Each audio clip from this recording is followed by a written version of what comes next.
Welcome into Straight Up Sports. I am your host, Devin Albertson. On this show, I start off the week talking college football on Mondays, followed up with the NFL on Tuesdays. On Wednesdays, I dive into the world of Division II football. And finally, on Thursdays, I will tackle Missouri 8-man football.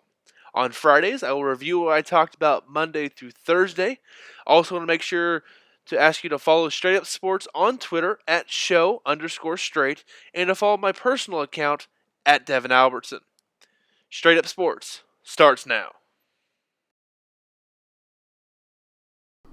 And welcome into the show. I am Devin Albertson. Thank you for stopping by into Straight Up Sports Missouri 8-man edition. I did this show last year. Didn't really have a name for it, so I thought about it. Straight Up Sports is the best I come up with. Hope you guys like it. Hope you guys like the setup. It's going to be very similar to last year. This is kind of a preseason thing, getting into the swing of things coming into the fall here with football. As I said in the intro there, we'll have NFL, college football, D2, Missouri 8-man, and a weekend review. So we'll have everything you need for football coming in this fall. This will be our first kind of run through what I'm going to do.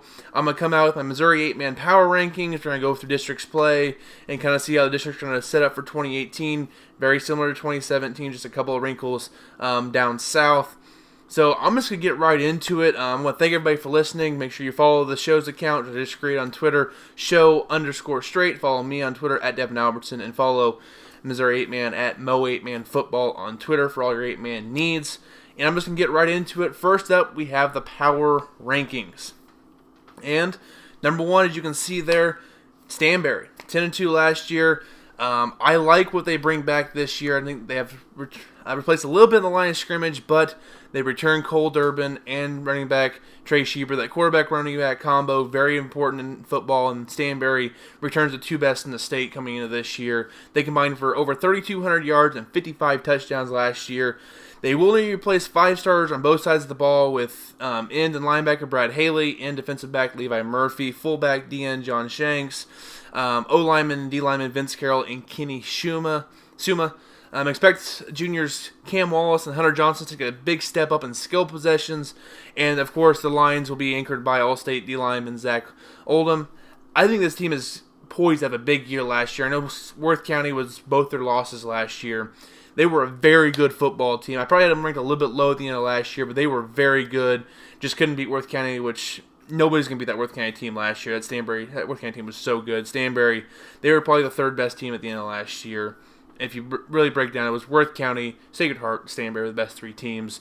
And Stanberry, there was just a big gap between 1 to 2, then 2 to 3. So Stanberry, I think, with the losses that Worth County had, is going to take that step up. I think they're the favorite this year. They're going to open up with Bramer in week 1.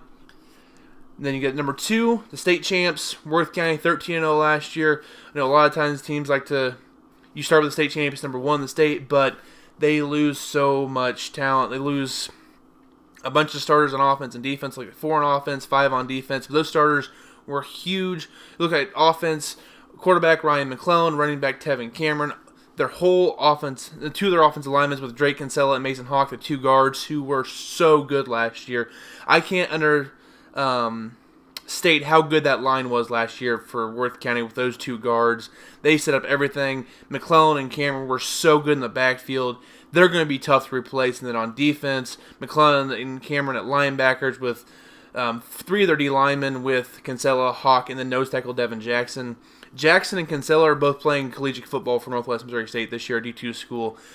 They were so good last year. They controlled the lines every game they played. And you look who they got coming back. They got fullback Isaac Alarcon coming back with ends Caleb Parman and Bryant McCord. I'll see if Parman and McCord, if they switch into the backfield, they keep them at ends. Kind of interesting to see what Worth County does there. But they have lots of unknowns outside those 3. Will guys like Jacob New, Jeremy Weimer, and Andrew Alarcon step up in skill positions outside of Colton Wilmus, who did really well last year at center for them, anchoring that line. Who else plays in their line? I think there's going to be a big drop-off in their line play, which is why I had them sliding down below Stanberry. I just think the combination of Durbin and Schieber will be able to overcome the losses Worth County has coming into this year. Number 3, King City. They were 8-3 last year. They made it to the semifinals. They lost to Sacred Heart last year. I believe that's what happened. They're a really good football team. They have a lot coming back this year, including senior quarterback Colin Breckenridge. Threw for over 2,000 yards last year, 34 touchdowns, only 3 interceptions. Also had just under 700 yards rushing and 15 touchdowns on the ground. They also returned junior running back Jacob Moen, who had 1,300 yards and 22 touchdowns. They did lose their top 3 receivers in River McClellan, Anthony Saunders, and Wyatt Vanneman. They were really good. That trio combined for 1,600 yards, 29 touchdowns, or 84% of their receiving yards, and 88% of their receiving touchdowns. They were a really good trio for that passing attack for the Wildcats, but with a K. King City has replaced those 3, but I think they have the athletes to do it behind them. Also, River McClellan was also the best defensive player on the team last year for King City. 107 tackles with 6 sacks. He was their big guy in the middle, at middle linebacker. Other guys they have coming back for 2018, tight end / linebacker Braden Gilbert, running back / linebacker Hunter Abney, and senior O-lineman / defensive end Liam Mitchell. I think King City's going to put up a lot of points. They showed that last year when they played teams like Stanberry, North Andrew, and Pattonsburg, and North St. Christian. They can score. Can they get enough stops to be able to beat the teams like Stanberry and Worth County? That'll be the big question going to King City. Going into week 1, where they go to my number 4 team at North Andrew, and of course, to Worth County, they will host South Holt Nottaway Holt, who I've ranked number 8th in this poll in week 1. But now number 4, North Andrew. The good part for North Andrew, they returned their entire O-line full of seniors this year in Logan Hughes, Cy Black, and Orlo Simmons, as well as starting defensive ends Junior McKinley.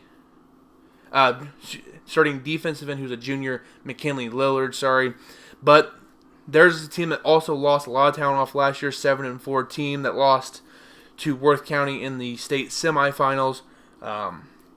They're a team that I think they lost to Worth County twice last year, lost to Stanberry, and lost to Sacred Heart. So their 4 losses were to very quality teams, the top 3 teams in the state. They were the next row down there.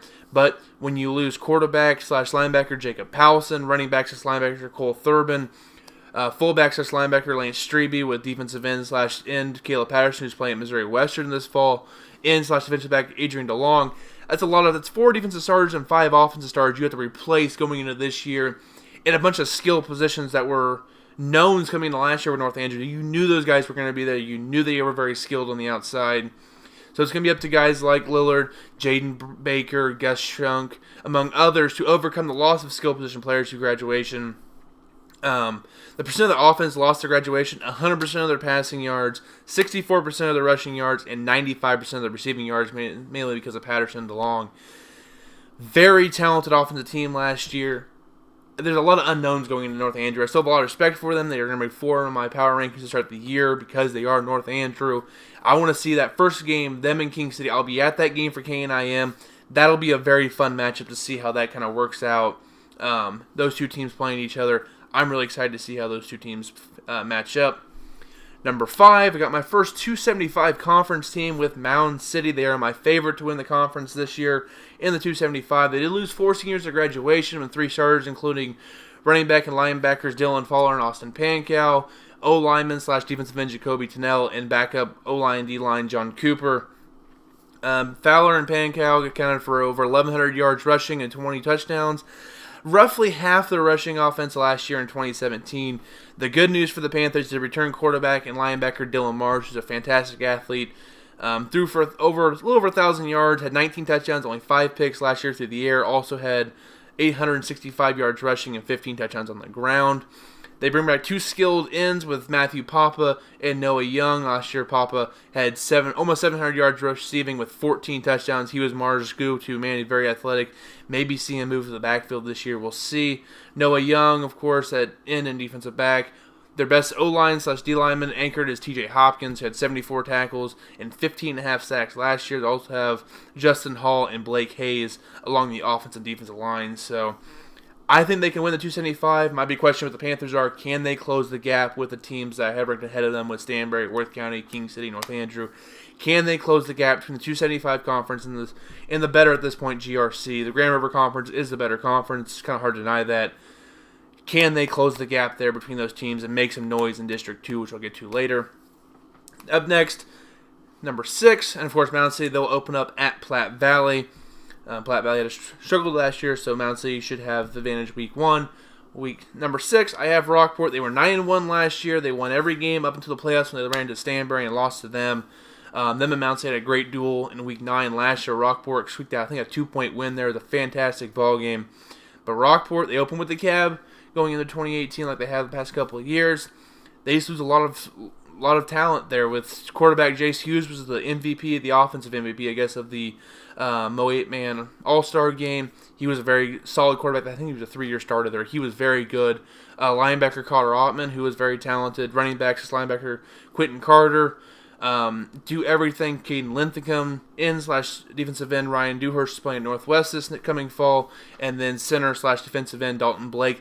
That's a lot of talent there. 5 stars on each side of the ball for Rockport to overcome and get more talent on the field this year.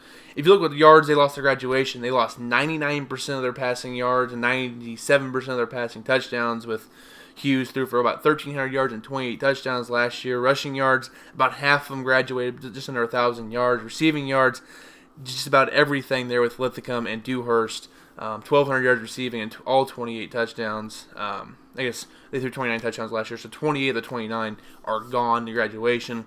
I expect Alex Burke to step in at quarterback this year for him. I think they're going to go back to more of the Rockport you saw a few years ago before Hughes, where it's more ground and pound, with the quarterback being more of a threat to run than pass. I think it could be a little bit of wrinkle there to Rockport coming into this year. And of course, running backs, they'll have 2 seniors in Brock Martin and Gavin Abbott. Martin rushed for over 500 yards and 8 touchdowns last year. Abbott just under 500 yards, and he had 11 touchdowns. So those two should be an interesting 1-2 punch. Martin's got quite a bit of speed there for the Blue Jays.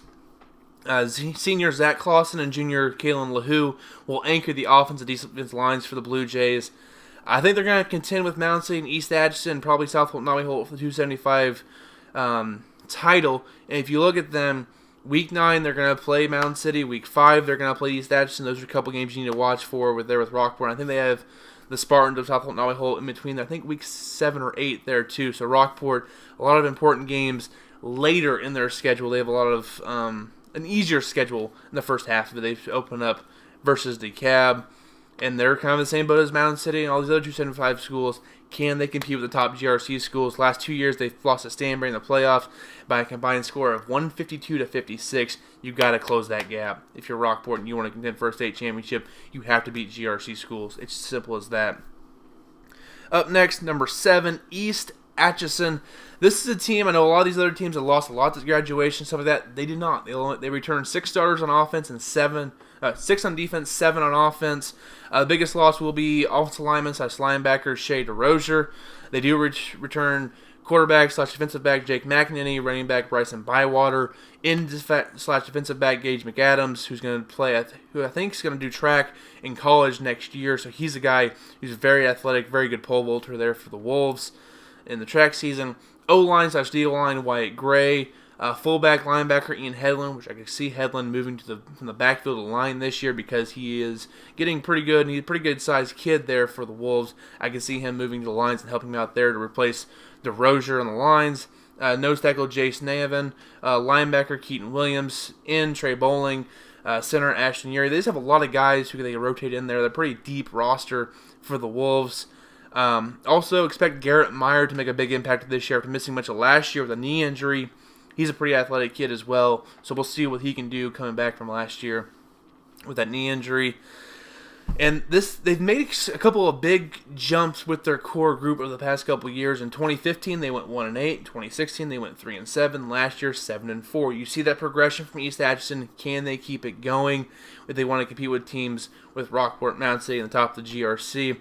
They did go down to the Jamboree down in St. Joe Christian this year. And from everything I've heard down there, they were probably the best team down there with Christian, South Holt, Nolly Holt, Stewartsville, and of course the Wolves. So I like what they showed down there. I think they had 4 touchdowns, only allowed 1. They won the margin or whatever. So we'll see what they kind of come in this year. They have a pretty difficult Week 1 matchup with number 9 Southwest Livingston. So that is at home there. I think they're playing in Fairfax. So good luck to the Wolves in that one. But I want to see what they do versus the top teams. Last year they kind of got run off the field against some of the top teams they played, like Stanbury and North County. And of course the playoff game, they did not go well for the Wolves. So look for weeks 5, 6, and 8 when they play at Rockport, at Mound City, and at Stanberry. Those will be the weeks to watch for East Atchison to kind of see if they've made the step to the next level there, and if they want to compete for a 275 conference title, or if they're going to be a team that kind of sits in the middle of 8-man. That's where we're going to see it with the Wolves. Up next, South Holt, Nottoway Holt. They went 5-6 last year. They'll open up at Worth County. They lose a lot of starters, 6 on defense, 5 on offense from last year's team, but I know they didn't score a lot of points in the Jamboree, but I expect this team to put up some offensive points with the skill positions they have with returning quarterback Andrew Quinlan, with the receivers Eric Ottman, and Reagan Morris on the outside. There's too much speed there to contain, and Coach Peterson, he's known for offense. He's going to find a way to put points on the board. Their line's going to be anchored by Trayton Plummer, who's going to be a junior this year.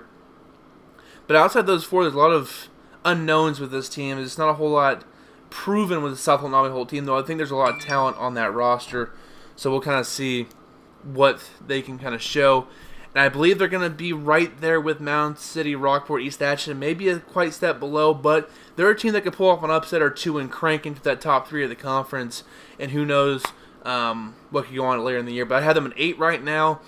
I think the top 7 are kind of 7 to 8 are kind of established, but after that, I think you could fit 4, 5, 6 teams in these final 2 spots. I settled on Livingston and Pattonsburg. Livingston, they're going to open up at East Atchison in week 1. They went 5-6 last year. It was their first losing season, I believe. Their worst season since 2009 when they went 4-6. Livingston, they're always going to be solid, tough, physical. That's on the brink of breaking through. This has not been able to. Also, I know I put this out a couple weeks ago, but a fun fact, last year they lost to Rockport 48-0. It was the first time Southwest Livingston had been shut out in a game since 2009, which was week 10 against St. Joe Christian. We lost 58-0. That streak lasted 84 games. That's quite impressive. That's up there with the Worth County, the Stanberries, North Andrews, Rockport, who has actually never been shut out in an 8-man game in their 66 games in 8-man. Kind of an interesting fact there for you. And I believe Stanberry was the longest streak with 113 games they are, with Worth County following at 92, North Andrew at 80, and Rockport at 66 games. So it's kind of an interesting tidbit there for you. But Wildcats for Livingston will need to replace running back, linebacker Justin Stewart, and O-lineman Drew Braden, who received all postseason honors last year. Returning is junior Mac Anderson. He played some running back, tight end, linebacker last year for the Wildcats. We'll see what he kind of does this year for him. I think he's going to be he's a great athlete. We'll see what they do this year. I have him at 9.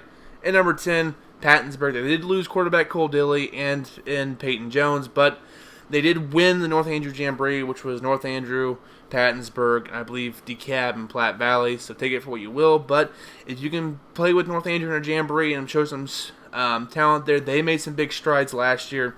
I like what the Panthers did last year. I put them at 10. I thought about putting St. Joe Christian. I thought about putting teams like North Shelby, possibly Osceola, or because of the unknown, Albany's right there. Norborn Hardin Central. There's a lot of teams that were close to that 10 spot. I ended up setting on Pattonsburg. I watched KQ2 that Friday night after the Jamboree, and I kind of looked at everything, and I'm like, they kind of looks like they have some athletes there, so I'm going to go with Pattonsburg at 10 spot. Nothing's really set for my top 10, though. It's going to be very fluid this year as we go forward, so that's what I have right now.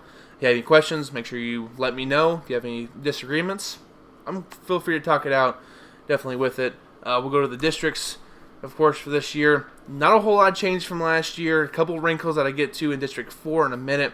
But I'm going to go through each district here one by one and kind of get to where we're at here. District 1, Albany, Northwest Nottoway, Rockport, Stanberry, East Atchison, Worth County. Toughest district in the state. I mean, I have, 4 teams here that are ranked in my top 10, including two in the top 2 teams of Stanberry and Worth County, with Rockport and East Atchison as well ranked. So in the top 7.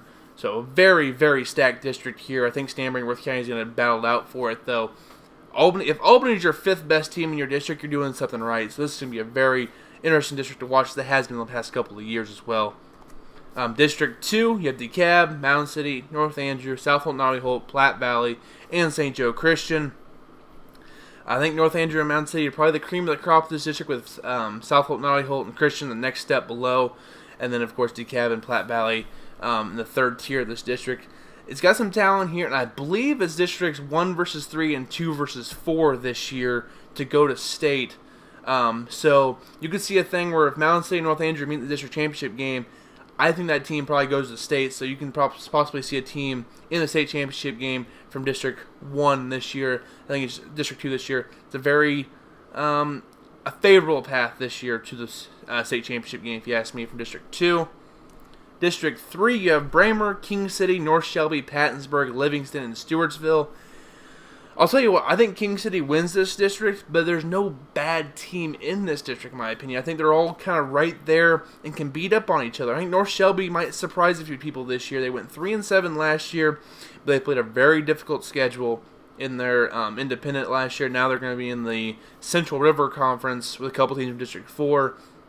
I think they're going to take advantage of that. They have a lot of talent. I think it was like 97% of their offense from last year and almost 3,000 yards of offense. They had last year like 2,900 of it's coming back this year, including Jason Yulmeyer, who's a very talented player they have there for Coach Bass out there in North Shelby. The Raiders could make some noise this year. I thought about putting them in my top 10. They were super close to making him. I just thought they just need to improve a little bit before I put them in that top 10. I thought Pattonsburg did a little more than they did last year to kind of deserve that ranking going into this season. But North Shelby is definitely a team to keep an eye on going throughout the year to see if they can bump into that top 10 and make some noise in 8-man this year in their third year. But I like King City to win this district with Pattonsburg, Livingston, and North Shelby kind of pushing them to the next, pushing them a little bit with Bramer and Stewartsville just a smidge step behind. But this is going to be a fun district, a lot of decent teams in District 3. Not quite the top echelon talent that District 1 has, but a lot of good talent in District 3. And finally, District number 4, unknown for me. Chillicothe had a good year last year. They haven't been in the past. Norbert Hardin Central is always decent, but never able to beat the top teams. Northwest Hughesville wasn't very good last year. Oric and Osceola. Osceola started catching on strong at the end of last year.